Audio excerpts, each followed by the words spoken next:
నిన్ననే మాట్లాడినా కదా జగన్ రప్పరప్ప డైలాగ్ గురించి. మనం అనుకున్నట్టే ఆ డైలాగ్ మీద deputy CM Pawan sir react అయిండు. తెలిసిందే కదా పవన్ మాటలు ఏ లెవెల్ ఉంటాయో.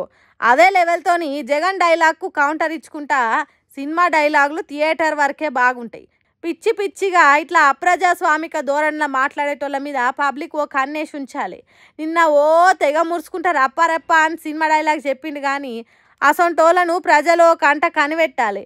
డైలాగులు సినిమా హాల్ వరకే బాగుంటాయి, వాటినే ఫాలో అవుతామంటే ఈ ప్రజాస్వామ్యంలో ఇసుమంతా కూడా పనికిరాదు. ఎవ్వరైనా సరే ఎంత తోపులైనా సరే సాధ్యం కాదు. చట్టాన్ని నియమ నిబంధనలను పాటించాల్సిందే.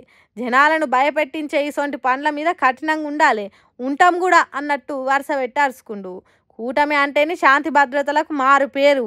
అసొంటిది మేము అధికారంలో ఉన్నాక కూడా ఇసొంటి కథలు పడితే ఊకునేది లేదు. ప్రజల కోసం ఏదైనా చేయనీకనే మేము ఆల్వేస్ రెడీ. మీరు సినిమా డైలాగులు చెప్తే ఊకునేదే లేదు, ఇడ ఎవ్వరు భయపడేదేలే అన్నట్టు అస్సలు తగ్గేదేలే అన్న లెవెల్లో కౌంటర్ ఇచ్చిండు పవన్ సారు. ఎంతైనా సినిమాలల్లా ఆరితేరినోడు, గాయంత మాత్రం తెలియదు అనుకుంటురా మా పవన్కు? కాస్త లేట్ అవుతుండొచ్చు కానీ కౌంటర్ మాత్రం పక్కా. ఎట్లుంది ఇప్పుడు? రప్ప రప్ప అన్నట్టే ఉందిలే మా రియాక్షను అనుకుంటా కాలర్లు ఎగిరేసి మరి మురిసిపోతురు జన సైనికులంతా ఈ ముచ్చట తెలిసినాక. దీని మీద మరి మీరేమనుకుంటుర్రు? కామెంట్లలో ఎప్పుడు జరా. సరే గిసంటి ముచ్చట్లు ఇంకా మస్తుగా ఉన్నాయి కానీ జర ఛానల్ను సబ్స్క్రైబ్ చేసుకుంటే ఆ ముచ్చట్లన్నీ మీ దాకా వస్తాయి.